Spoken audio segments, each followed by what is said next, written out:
Good morning.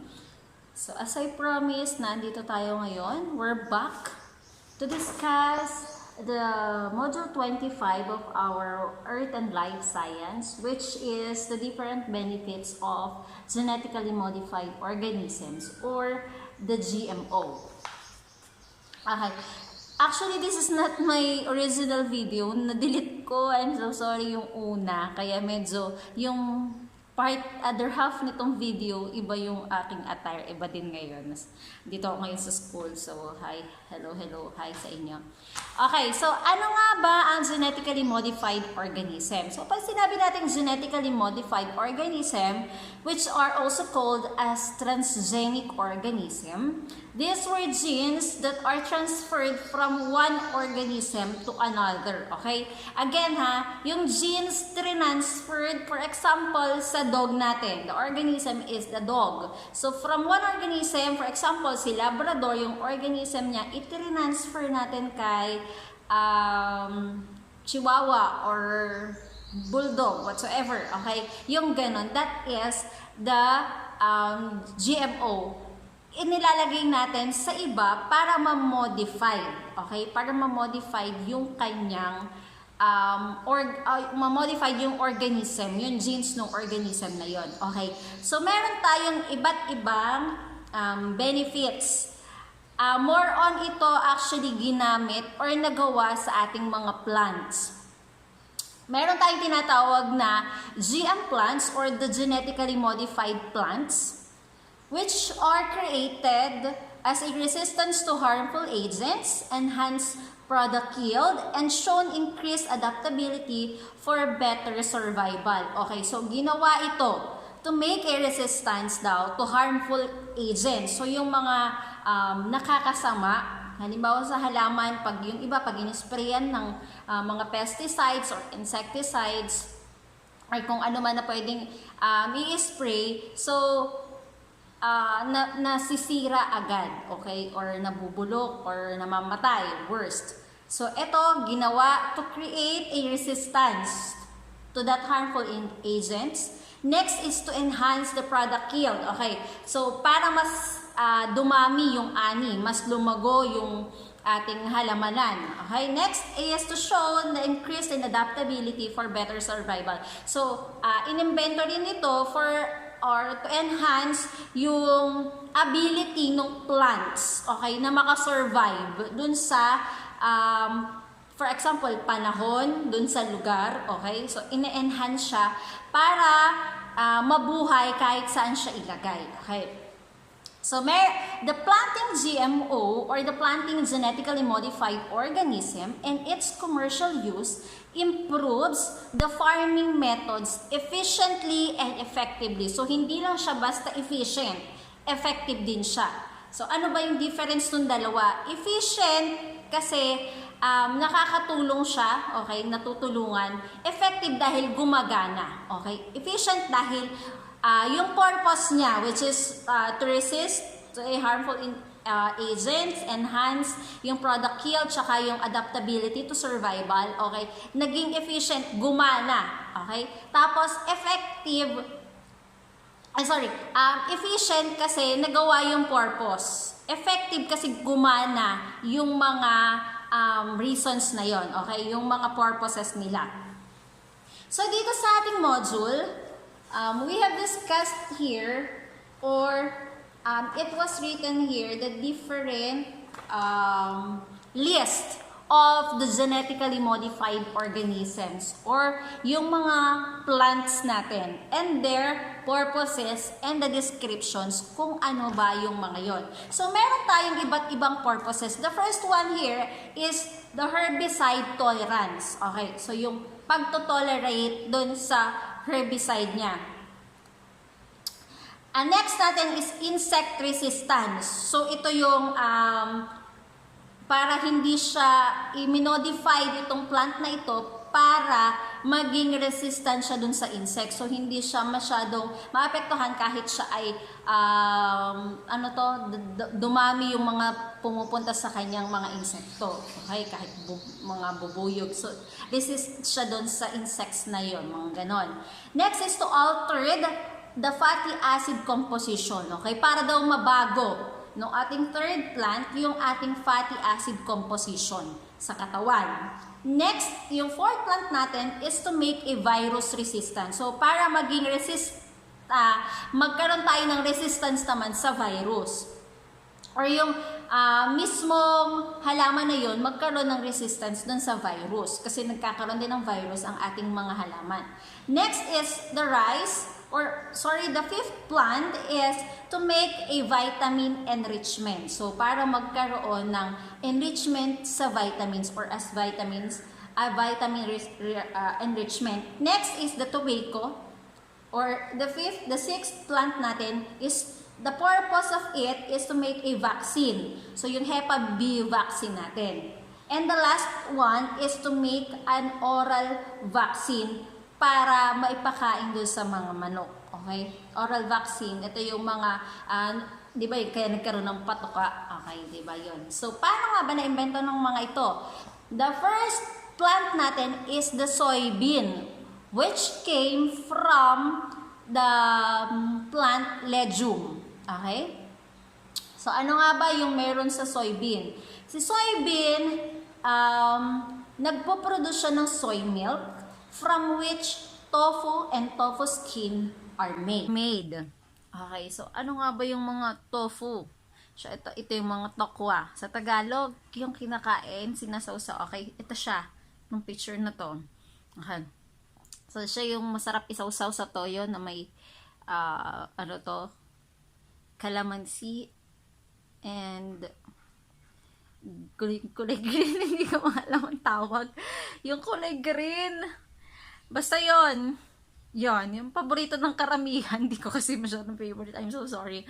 So, next, pwede pang gawin sa soybean is of course ang soy sauce or the toyo. Okay, na yan ang sinasawsawan. So, di ba napaka-redundant pala nun, no? Yung soy milk, kung saan nanggagaling ang tofu, sinasawsaw mo sa soy sauce din. So, puro soy tayo. Okay, yon. Anong purpose ng soybean? Okay, so it is used or it was used as a herbicide tolerance.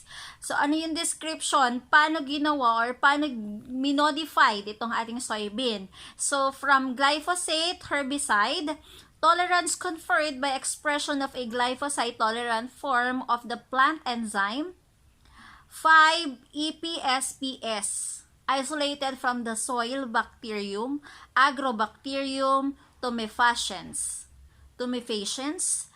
strain CP4. Okay, so yan yung naging description kung ano yung purpose ng ating soybean. Next nating plant is the corn. So, ano yung, syempre naman, alam ng marami talaga to. O, lahat ng Pinoy, alam talaga to. So, it's the corn. Okay, kinakain, hindi lang basta alam, nakakain talaga to ng lahat ng Pinoy. Because, corn, I guess, is one of, aside from palay, di ba? Isa to sa malaking taniman natin dito sa Pilipinas. So, the purpose nung ating genetically modified organism, nung minodify ito, ang naging purpose niya is as an insect resistance. So, ano ba yung description nung pagkakagawa niya? Okay? It is a resistance to insect pests, specifically the European corn borer, through expression of the insecticidal protein Cry1AB from Bacillus thuringiensis. Okay. So, yon. Next natin is the canola. So, ano ba ma'am ang canola? Si canola is a rapeseed. Okay? Pero siya nag-crossbreed. O, diba? Last time, nung sa previous video natin, so diniscuss ko doon yung pagko-crossbreeding. So ito si canola, dumaan siya, nag-undergo siya ng plant crossbreeding. So it came from an edible version of rapeseed plant which harbored toxic compounds called erucic acid and glucosinolates. So 90% of the canola crops sa US daw are GMO. So, talagang minodified itong canola. Ito yung mga ginagamit natin or ginagamit ng iba as part of their cooking oil. So, canola, maganda po ba mamang canola? Yes, somehow it's also good. Pero para mas better pa rin si palm oil. Or I'm not sure which is better among the two. Okay? Ano yung naging purpose niya? Altered fatty acid composition. So, description niya, high laurate levels achieved by inserting the gene for ACP thioesterase from the California bay tree Ambellularia californica. Okay. Next natin is the plum. Okay. Ano ba yung plum? So, ito siya. Yan. Para siyang apple, pero smaller one na para siyang grapes. Ano daw? Parang apple yung itsura niya dun sa outside. Pero almost size lang din siya ng grapes. Yon. Pero pag binuksan niya, yan, ganyan yung itsura. So, ginamit siya sa virus resistance. Resistance to plumppox virus conferred by insertion of a coat protein gene from the virus. So, ginamit yung kanyang, nag-insert or nag-confer ng insertion dun sa kanyang, balat. Okay? Tapos, doon nagkaroon ng resistance sa virus. Next natin is the rice, of course. Kanin. Ang bawal na wala sa ating hapagkainan. Okay? 'Di ba? Kahit nagda-diet ka, kahit yung mga nagda-diet, hindi talaga mapigilan na hindi nagkakanin. Nagle-less sila pero still may kanin pa din, 'di ba? Kasi nga parang pag wala tayong rice, lalo na ang Pinoy, nakakapanghina. Parang nakakapanlambot, 'di ba? Ganon. So ginamit siya as vitamin enrichment. 3 genes for the manufacture of beta-carotene, a precursor to vitamin A in the endosperm of the rice, prevent its removal during milling. Okay, next natin is the tobacco. Ano ba yon? Saan ba natin nakikita or naririnig ang tobacco or tobacco? Yes, you're right. From the cigarette. So, ito siya. Okay? So, tobacco, ginamit siya. The purpose is as a vaccine. So, hepatitis B virus, surface antigen produced in transgenic tobacco induces immune response when injected into mice. So, nagkaroon ng experiment, yung hepatitis or the HBsAg virus, produced in the transgenic. So, nagkaroon nga ng genetically modified itong tobacco natin. Ininduce siya doon sa immune response nung daga. Okay? So, nagkaroon siya ng experiment doon sa daga. And, naging effective naman ito. Next and the last one is the maize. So, ano po ba yung maize? So, eto siya. Mais! Oh yes. Also a mais. Paano ba natin sasabihin? Sabi dyan, all maize is corn, but not all corn is maize. O, diba? Medyo nalito din ako.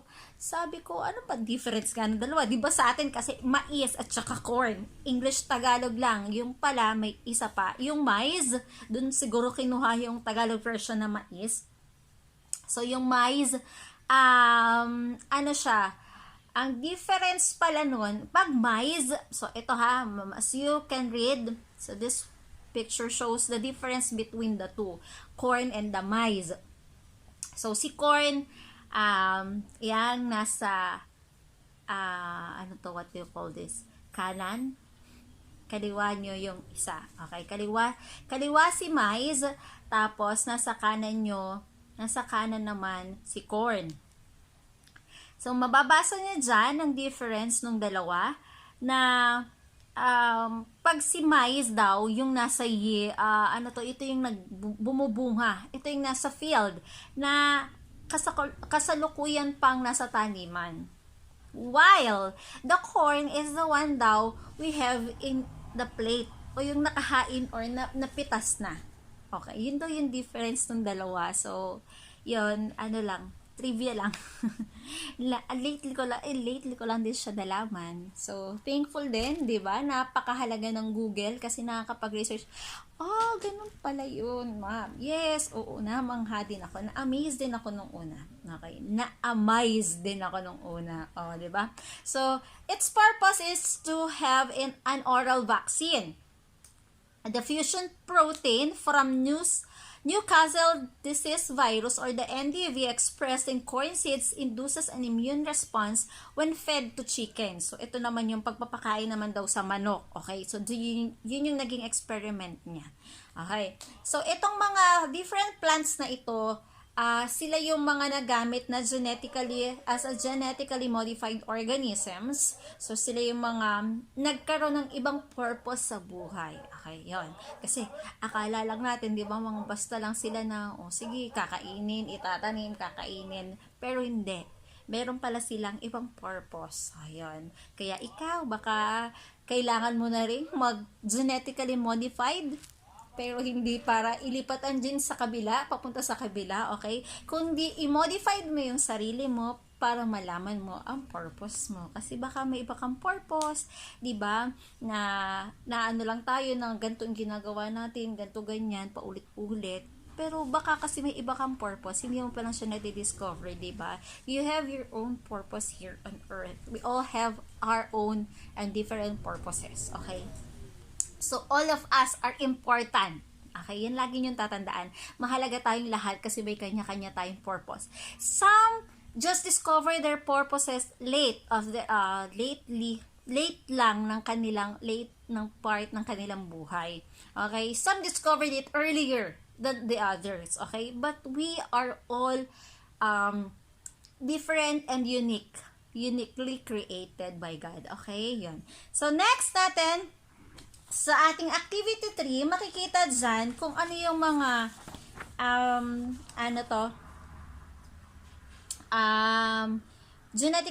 its application. So, kung ano daw yung paano in-applied. Okay? Yung cotton. Ang pamimilian is medicine or health purposes yun. Energy sources, manufacturing products, good yield or food supply, and high quality crop. So, siyempre, si cotton, ano ba natin siya madi-discover? Manufacturing products. Si soy oil, same with cotton, manufacturing products. Corn, for livestock feeds, same, manufacturing products. Large quantities of tomatoes, of course, good yield or food supply. Kasi nga, di ba, syempre, makakain large quantities of tomatoes Ito ay masaganang ani. Okay, next. Biodiesel and ethanol from corn. So, syempre, ito ay energy sources. Kasi nga, ang pinag-uusapan na natin ay biodiesel. So, mga gasolina. Okay? Syempre, yan ay mga energy sources na kailangan natin. And the last one is the drugs and genes. Of course, it is under the medicine or health purposes or purposes. So, yun. Next natin dito, ilalagay daw kung benefit or risk ng GMO.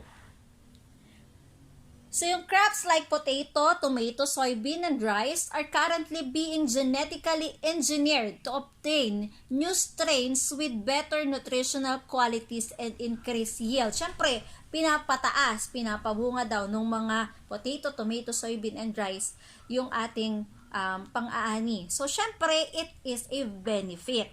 Next, genetic engineering in food can be used to produce totally the same or identical substances such as proteins and other food nutrients. Siyempre, nutrients ang pinag-uusapan. So, of course, it is still a benefit of GMO. Next, positive genetic engineering deals with enhancing the positive traits in an individual like increasing longevity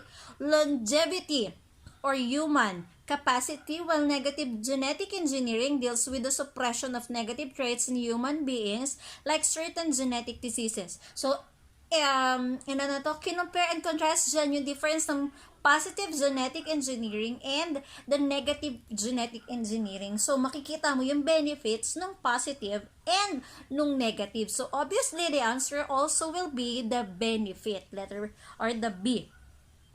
Number 4, genetic engineering in food involves the alteration of genes in crops. Okay, alteration, nagkakaroon ng alteration. So, of course, risk yun, di ba? Kasi may alteration, merong, ano sa Tagalog, alteration. Merong alteration, basta yun, alteration, may pag-alter dun sa bunga or dun sa genes ng crops. Next, while increasing the immunity to diseases in plants, the resistance genes may get transferred to the harmful pathogens. So, habang nagiging resistance daw or nagiging immune do sa diseases yung mga halaman, lumilipat naman daw yung mga resistance genes dun sa ating mga harmful pathogens. So, syempre ito ay risk kasi pwedeng yung harmful pathogens na yun ay mas maging risky para sa mga kapwa halaman niya. Next, genetic engineering can hamper the diversity in organisms.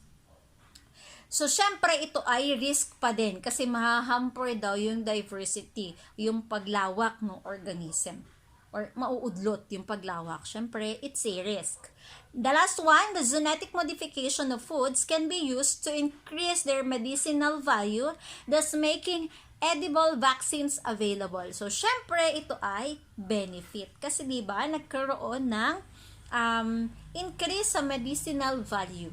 Okay? Tumaas yung medicinal value niya, tapos nagkaroon pa siya ng available na edible vaccine. So, syempre, benefits yon sa kanila at sa atin. Okay, yon. So, sana, hindi ko alam kung naintindihan nyo, hopefully, naging clear naman sa inyo ang ating different benefits ng genetically modified organism. So, yon. Next discussion will be for our next video, for your module 26, the organ systems of representative animals. So, we're going to discuss those different organ systems of the body. So, yun lang. Again, when you like and learn about something in this video, kindly click na, hindi na follow ha. Click the subscribe button and notification bell para ma-notify kayo in case mag-upload ulit ako ng ating next video. So, yun lang. Again, thank you and God bless. Salamat sa panonood. Bye!